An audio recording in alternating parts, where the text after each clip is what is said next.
Welcome to some Star Wars Hunters. If you're new to the channel, please give us a subscribe. And if you're a returning viewer and have not subscribed yet, please give us a subscribe. Definitely helps the channel grow. Now, I would like to talk about something I saw on Reddit. Concerns with the player base, concerns with the numbers of players and stuff like that. And, people putting their inputs in. Now, I don't really look up the data or information. I just felt like the player base was on the weaker end because of the bots. How often you'll end up playing with bots. So I'm just like, to play with bots this many times, I'm just gonna assume it's tough in these streets. Now, one of the thoughts that I saw was like, oh, the learning curve essentially is too difficult for newer players to get involved in the game. And I always for the most part disagree with that. God man. Because the way I look at it, if a person cares enough, likes it, oh hold on. Gosh. If a person cares enough, likes enough, they're gonna play. They're gonna play, they're gonna learn, they're gonna get better. Right? I feel like when you make a game and cater to the casual audience on too high of a degree, you're kind of doomed to fail. So that's just like one aspect, right? And that's more so, hold on. There we go. Anyway, okay, so I was really into the fighting game community, and I felt like, especially for fighting games, the main thing that would make a fighting game fail is catering to the casual. Oh my god. Oh, okay. I'm like, I thought he was going around. I'm like, it's gonna take him a while to get around. He probably just went invisible and then just anyway. So it's a fighting game, right? If you cater too much to the casual audience, your game is not gonna have much depth. It's just gonna probably just be bad. And keep in mind, the casual audience is casual for a reason, right? You can't expect them to go to tournaments. You can't expect them to really be involved and buy all the DLC and this, that, and the third. That guy could be annoying. Just that invisible crap. Right? You're catering to, once again, the casual community. So I'm not saying a game can't be comfortable for casuals, because that's essentially Call of Duty, right? The casual community essentially can just pick up Call of Duty, at least once upon a time. I know now with the more stuff that they add in Call of Duty, the harder the learning curve.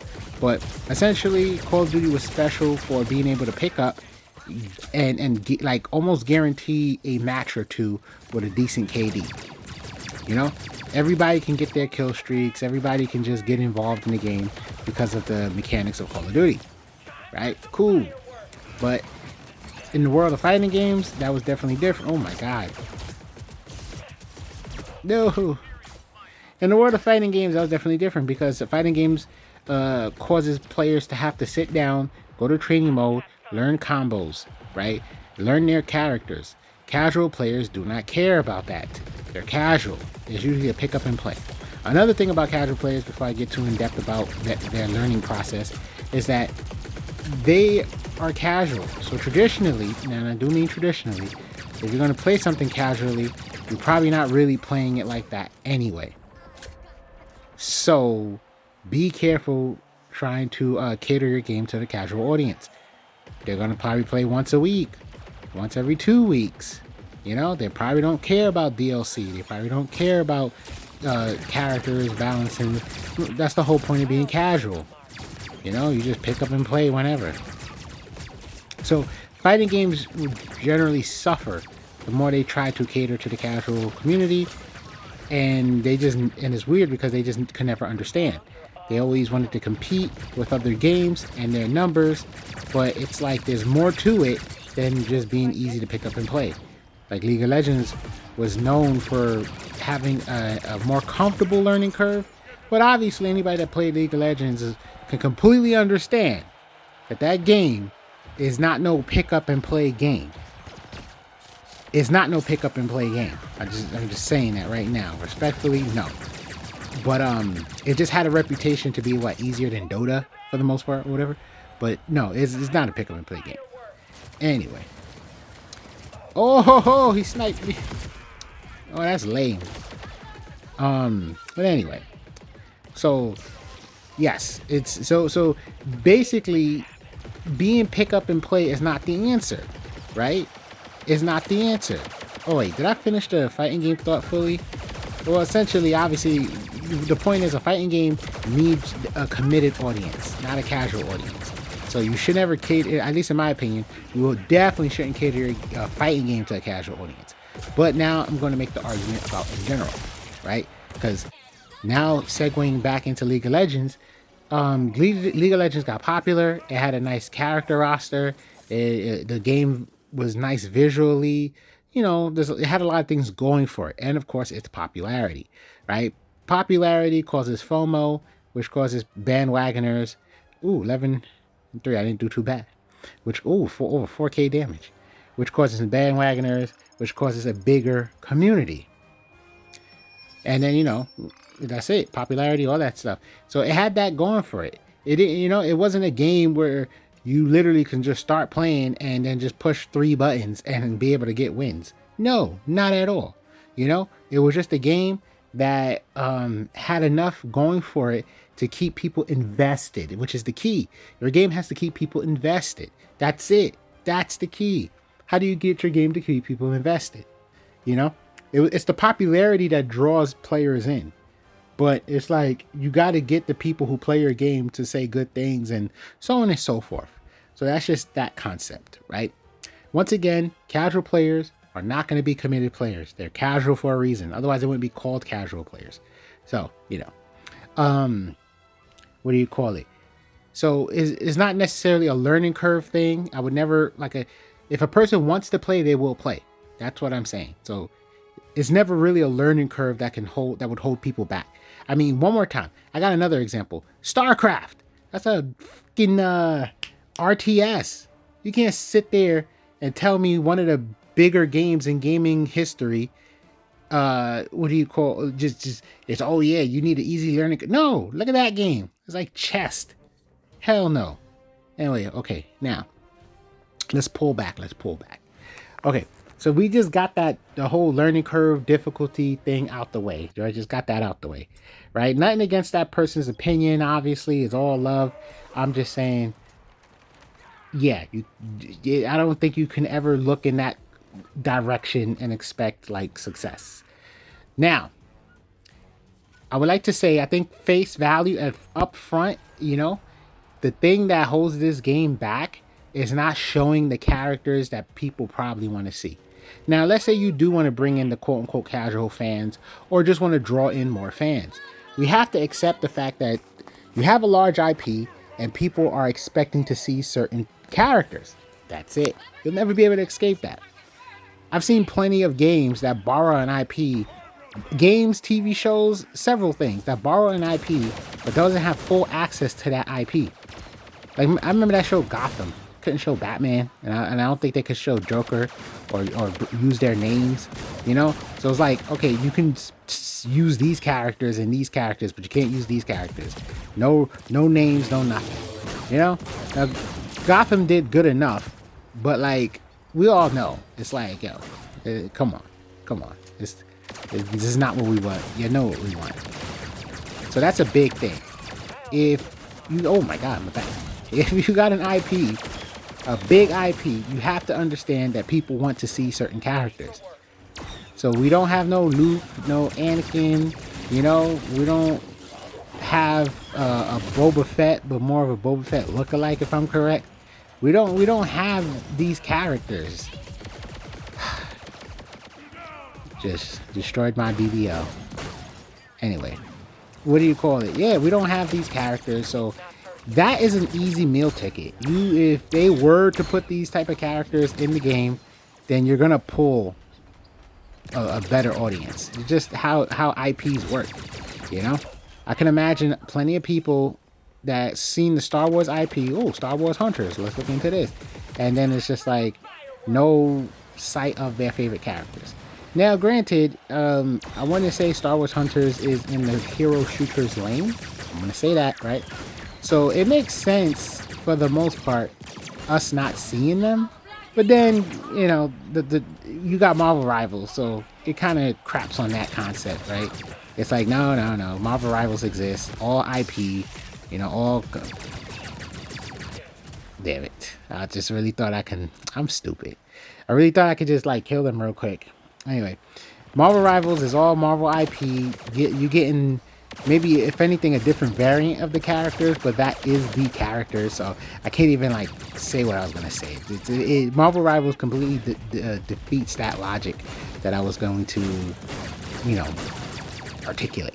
But anyway, so yeah, so you have to understand that your game is going to suffer a bit when you're kind of not giving people what they want. And we all know, if let's say you want more casual people, or just in general increase the fan base of your game, especially borrowing a huge IP, you're gonna need to show these characters. You know, you tease them, reference them, put them in the screen, let them teach you how to play.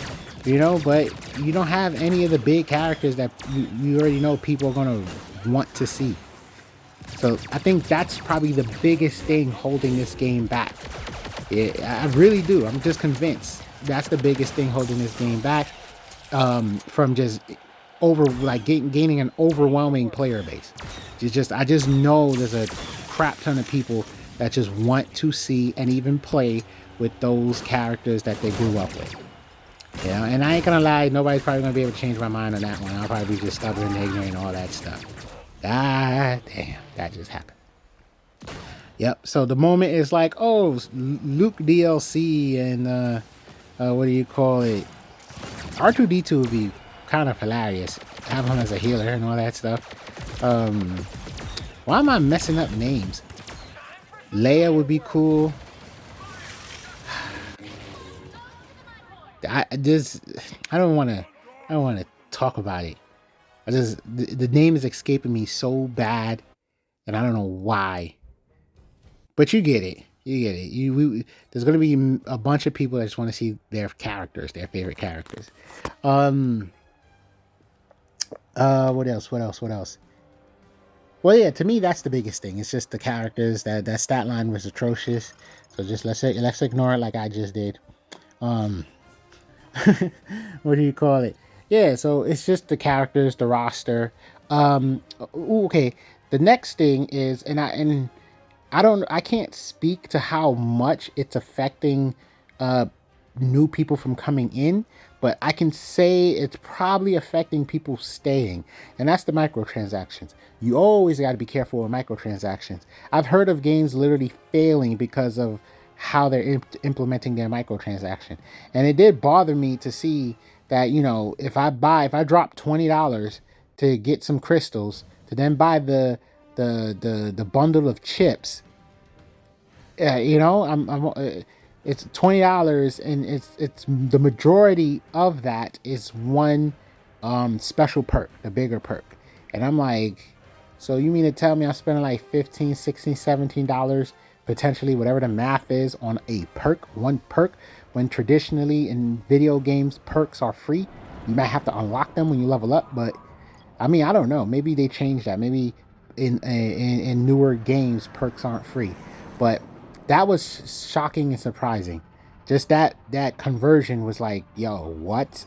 $20 for this crystal bundle, buy this chip bundle, which is going to eat up the majority of my crystals, and then buy this. Like, that's just nuts. So I can imagine when it comes to the other stuff, cosmetics, the people do care about cosmetics now. You know, it's not pretend they don't care about cosmetics and other things, emotes, yada yada. I can understand people saying it's not worth their time if this game is already demanding so much money up front.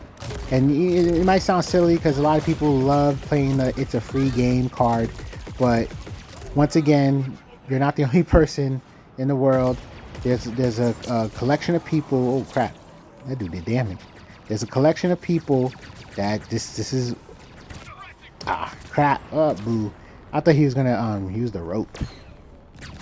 Anyway, there's a collection of people out there where, you know, they like buying the DLC, they like buying the cosmetics, they like buying the this, the that, the third. You know, it just is what it is. You Can't pretend they don't exist. If I kept my melee. We can't pretend they don't exist. We can't pretend they're not relevant to a game's health. We just can't pretend none of that. So you gotta cater a bit to them. You gotta make sure your game is comfortable for people's pockets. That's just it. You know, no matter how we feel about it, no matter what you want to say, you gotta make sure you set it up properly. Now, when your game is like super, oh my god, my chest. I know it's like, why would I stay there? Why did I try to find health? I don't know. I felt like the shield was gonna hold me down, and my health was so low. The moment I started walking, I was just gonna get dropped. But anyway, the bar. What do you call it? So yeah, you got to make sure you set up well enough for those people, and also keep in mind popularity and all that stuff is a big factor in general. So those games like Fortnite and League of Legends and probably other games where people, 2K, right? NBA 2K, you know, you got people dropping 2K on 2K, but those games have that fan base. They have that cult. They developed it. They got there, right? And now you're gonna have those people cracking out on those games, but those games also have to remain popular to have those people stay. It's like they're probably also fit in the FOMO book, respectfully, because I can't imagine those people still dropping stupid amount of cash on these games and the player base is low. You know, I really felt like it's a collection of sure, they might like the, oh my god. Sure, they might like the game, but what do you call it? The game's also popular, so maybe them fitting in, maybe it's them saying, "Oh, look how cool my character is. Look at this, that." So you know they're comfortable dropping that cash. So you got to make people comfortable dropping that cash. And if it's like, once again, like $15, $15 to $18 for a damn perk, in what world does that make sense? Ooh. Oh, he fell. Good for him. In what world does that make sense? So that's my little protest to that. What else? I think I had like one more in my head.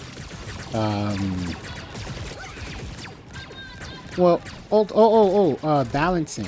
Okay, cool. That's another thing, especially if you look at the concept of a learning curve. If a game is not balanced, and I'm not saying this is unbalanced per se or anything like that. Some people might feel uncomfortable with certain characters, yada yada. But you know, I think if you want a game to bring in newer people, and you know they have to feel comfortable and get adjusted well enough. Oh my god, this is disgusting.